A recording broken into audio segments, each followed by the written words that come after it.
में धर्म और समाज की चर्चा करते करते, धर्म और समाज की चर्चा करते करते एक व्यंग भी लिखा है। व्यंग क्या, समाज को आंखें खोलने के लिए एक संदेश दिया है। आचार्य सिंह ने मूकमाटी में लिखा कि हम समाजवाद समाजवाद समाजवाद की बातें तो बहुत करते हैं, हम समाजवादी हैं, सबको लेके चलते हैं, समाजवादी हैं, सबको लेके चलते हैं। तो समाजवाद की चर्चाएं तो करते हैं, पर समय आने पर स्थिति ये दिखती है, मैं पहले और समाजवाद में, मैं पहले और समाजवाद में, इसका ही अर्थ समाजवाद निकाला जा रहा है। धर्म को लेकर के भी ऐसे ही कहा जाता है। धर्म धर्म कहते तो हैं, लेकिन धर्म के तत्व को समझना आसान बात नहीं है। गुरुवर ने हाइकू लिखा है, बटा समाज। क्या हुआ? समाज बटा, बटा समाज, समाज बट गया है।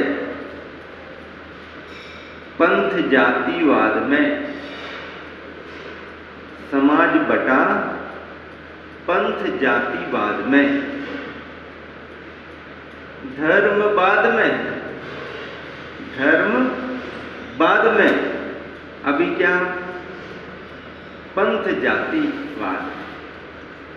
पंथ और जातिवाद अभी हमारे सामने दिख रहा है। धर्म तो बाद में, धर्म की तरफ लोगों का उस रूप में ध्यान कहाँ जा रहा? बटा समाज, समाज बट रहा है। अपनी अपनी मान्यताओं को लेकर, अपने अपने आग्रहों को लेकर, अपनी अपनी मान्यताओं की पुष्टि के लिए अपने अपने ग्रुप, अपने अपने दल बनाए जा रहे हैं। क्या ये ग्रुप, ये दल, ये विचारधारा ही धर्म है? धर्म तो एक अंतरंग का तत्व है। उस तत्व को मानने और स्वीकार करने वालों की भी संख्या होती है, लेकिन वो संख्या जो धर्म के तत्व के नाम पर होती है, वो पंथ और जातिवाद से दूर रहती है। पंथ मान्यताएं हैं, परंपराएं हैं, जातियां सामाजिक व्यवस्थाएं हैं। सामाजिक व्यवस्थाएं बनाए रखना जरूरी है। समाज में जातिगत व्यवस्थाएं सुचारू चलेंगी तो परिवार सुचारू रहेंगे, परिवार सुचारू रहेंगे तो धर्म संस्कार भी सुचारू बने रहेंगे। पंथ विचारधाराओं को लेकर के चलते हैं। विचारधाराएं प्रादेशिक होती हैं, क्षेत्रज होती हैं। किसी क्षेत्र में किसी विचारधारा को महत्व दिया गया, किसी क्षेत्र में किसी विचारधारा को महत्व दिया गया। ये जो विचारधाराएं हैं, जो विचारधाराएं आमनाय मान्यताओं को लेकर के एक क्रिया का रूप लिए हैं, इन्हें हम पंथ कहते हैं। ये पंथ हैं। जातियां पारिवारिक और सामाजिक व्यवस्थाओं को लेकर के चलती हैं, पर धर्म तो पंथ और जातिवाद से ऊपर उठा हुआ है। इसलिए मैं बार बार क्या कहा करता हूं, धर्म न हिंदू सिख है, धर्म न मुस्लिम जैन। धर्म न हिंदू सिख है, धर्म न मुस्लिम जैन। धर्म है मन की शुद्धता, धर्म है मन का चैन। मन की शुद्धता धर्म है, मन की शांति धर्म है। ऐसी शुद्धता, शांति पाने के लिए हमारे को बहुत पुरुषार्थ करना पड़ता है। हिंदू, सिख, मुस्लिम, जैन, ये सारी व्यवस्थाएं हैं, रीति रिवाजों को लेकर के चलती हैं। जो जहां है, जिसमें ढला है, वो अपने तरीके से आगे बढ़ रहा है। लेकिन रीति रिवाजों को लेकर के बात भले ही किसी भी रूप में हो, पर खान पान की शुद्धि में सात्विकता और शाकाहार को ही स्थान होना चाहिए। क्योंकि मानवीयता की पहचान, धर्म तो छोड़ो, धर्म तो करुणा और अहिंसा का बहुत आगे का है। एक मानवीयता की पहचान, कारुणिक व्यक्ति की पहचान अहिंसा से ही होती है, और अहिंसा सिवाय शाकाहार के नॉन वेज में कहीं संभव नहीं है। शाकाहार शब्द अपने आप में 4 अक्षरों को लेकर के है। शा का हा र, शा का हा र। इसका अर्थ क्या? जो भोजन शा यानी शांति, का यानी कारक, हा यानी हानि, रा यानी रहित, जो भोजन शांति कारक और हानि रहित हो, वो शाकाहार कहलाता है।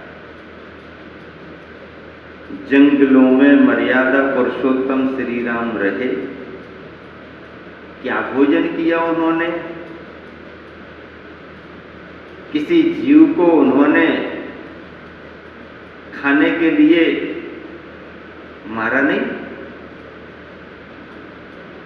वन से उन्हें, बगीचों से उन्हें, खेतों से उन्हें जो भी मिला, उसका भोजन उन्होंने किया।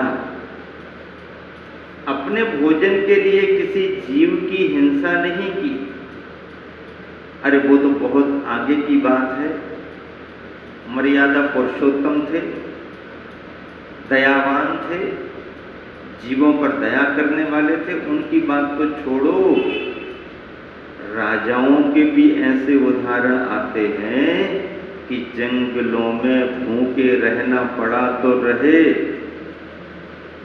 खाने को कुछ नहीं मिला तो नहीं मिला, लेकिन उन्होंने जीव की हिंसा करके अपना पेट भरना उचित नहीं समझा। और इसका प्रत्यक्ष उदाहरण महाराणा प्रताप है। घास की रोटियां बनाना स्वीकार कर लिया, लेकिन जीव हिंसा उन्हें पसंद नहीं। शस्त्र तो उनके पास थे, शस्त्र तो राजाओं के पास, क्षत्रियों के पास होते हैं, लेकिन वो शस्त्र अपने स्वार्थ के लिए नहीं होते हैं। वो शस्त्र तो प्राणियों के संरक्षण के लिए होते हैं, आतताइयों को दंड देने के लिए होते हैं। अन्याय अनीति के विरुद्ध ही उनके शस्त्र उठते हैं। निरीह, निरपराध और निर्दोषों के प्रति वह कभी शस्त्र को नहीं उठाते।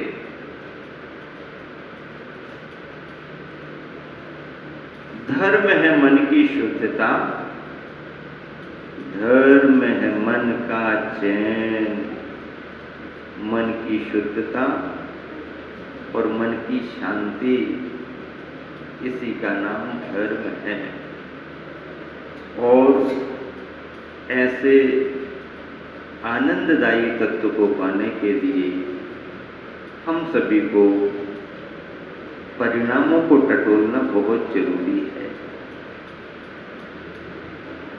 कई बार देखने में ये आता है कि व्यक्ति क्रियाओं पर जोर तो बहुत दे देता है, बाहरी प्रवृत्ति इंद्रियों पर उसका ध्यान बहुत रहता है, किंतु अंतरंग में परिणाम शून्यता बनी रहती है। और इसलिए धर्मज्ञ आचार्य कहते हैं कि तस्मात् क्रिया प्रतिफलन्ति न भाव शून्यः। इसलिए उनकी क्रियाएं प्रतिफलित यानी सार्थक नहीं होती हैं, क्योंकि भाव शून्य हो जाती हैं। भाव शून्य क्रियाएं सार्थक सफल नहीं होती हैं, प्रतिफलित नहीं होती हैं।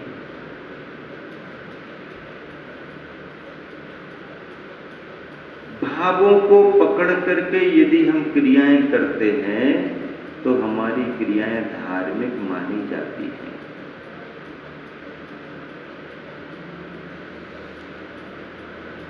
धर्म की परिभाषा शास्त्रों में अनेक प्रकार की है। वस्तु के स्वभाव को धर्म कहा गया, क्षमादि 10 लक्षणों को धर्म कहा गया, रत्नत्रय को धर्म कहा गया, और जीवों की रक्षा यानी अहिंसा को भी धर्म कहा गया। किसी भी सूत्र से जुड़ो, यदि उस सूत्र को तुमने आत्मसात किया है तो तुम्हारे जीवन में धर्म अवतरित हो जाएगा। आत्म परिणामों से जुड़ा हुआ धर्म होता है। धर्म तो पानी की तरह है। पानी का काम क्या है? पानी का काम प्यास को बुझाना। पानी का काम क्या है? प्यास को बुझाना। किसकी प्यास को बुझाना, ये पानी प्रश्न नहीं करता। पानी ये प्रश्न नहीं करता कि इसकी बुझाऊंगा या उसकी नहीं बुझाऊंगा। पानी का काम प्यास को बुझाना। लेकिन पानी उन्हीं की प्यास को बुझाता है जो पानी को पीते हैं।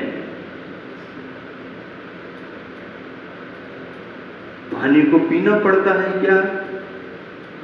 तो बिना पिए प्यास बुझेगी क्या? नहीं, हम तो सोच रहे थे कि पानी का गुणगान शुरू कर दें तो प्यास बुझ जाएगी। पानी का गुणगान करना तो बहुत अच्छी बात है, लेकिन गुणगान में ही लगे रहोगे तो जितना पानी अंदर है वो भी सूख जाएगा, प्यास बुझेगी नहीं। तो प्यास कैसे बुझेगी? पानी को पीना पड़ेगा। पानी को पीना पड़ेगा तो पानी पीने के पहले पानी की पहचान करना पड़ेगी। हर तरल पदार्थ को पानी नहीं मान बैठना। तरलता सब में दिख सकती है, पर तरल सभी पदार्थ पानी हो कोई जरूरी नहीं। तो पानी की पहचान हो, पहचान करके उस पानी को प्राप्त करो।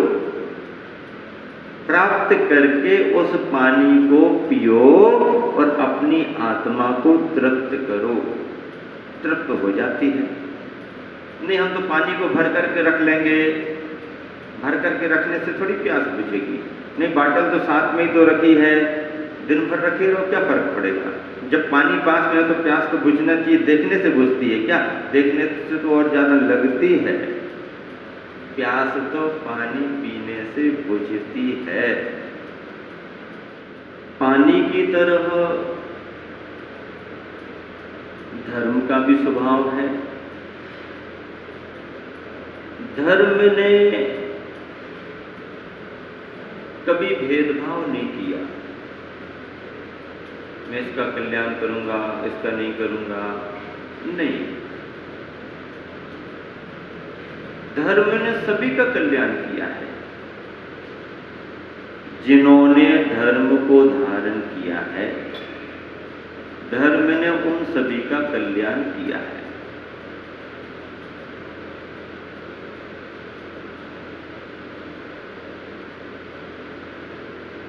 धर्म का स्वभाव निर्मल जल की तरह, उजाले की तरह, सुगंध की तरह है। उजाला होता है, सभी को प्रकाश देता है, सुगंध फैलती है, सभी को सुवासित करती है। धर्म ने प्राणी मात्र का कल्याण किया, लेकिन कल्याण उन्हीं का हुआ जिन्होंने धर्म को धारण किया। जिन्होंने धर्म को धारण किया उनका ही कल्याण होगा। अकेले गीत गाते रहो और कुछ करो नहीं, कथनी और करनी में बहुत अंतर रहे, कुछ होगा नहीं। कथनी और करनी में अंतर नहीं होना। एक संस्मरण मुझे याद आ गया। 1987 में जब नैनागढ़ में दीक्षाएं हुई थी, आर्य का दीक्षा, शुल्क दीक्षाएं, उसके बाद बिहार हुआ। बंडा नगर में कुछ समय रुके आचार्य श्री संघ से, हम लोग भी थे। सामयिक करने को आचार्य श्री खड़े हुए ही थे दोपहर की आवर्त करने के लिए, तब भी एक कोई विचारक व्यक्ति आ गया और उसने कहा, गुरुदेव से मुझे एक प्रश्न पूछना है। अब आचार्य श्री सामयिक को तत्पर हो रहे थे मध्याह्न में, तो मैंने आचार्य श्री से इशारा लिया, आचार्य श्री कोई अजैन बंधु हैं, कुछ विचारक जैसे दिख रहे हैं, जिज्ञासु हैं, उनका कहना है बिल्कुल संक्षेप में मुझको एक छोटी सी जिज्ञासा का समाधान करना है, गुरुदेव से अनुमति ले लें। आचार्य श्री ने सहज संकेत दे दिया कि ठीक है, बुला लो। आए, बहुत विनम्रता से आए, बिना भूमिका बनाए, केवल उन्होंने इतना कहा, गुरुदेव मेरे मन की जिज्ञासा केवल इतनी है, चाहे उसे प्रश्न कहें चाहे जिज्ञासा, वो ये है कि हम गृहस्थों की कथनी करनी में अंतर तो दिखता है, पर संत की कथनी और करनी में कहाँ अंतर होता है? क्या प्रश्न किया? संत की कथनी और करनी में कहाँ अंतर होता है? बंडा की बात है, 1987। संत की कथनी और करनी में क्या अंतर होता है? आचार्य जी क्या उत्तर दें? कथनी और करनी में क्या अंतर? आचार्य जी ने बहुत अच्छा उत्तर दिया। आचार्य जी ने कहा कि देखो, संत वही कहता है जो उसे करना है।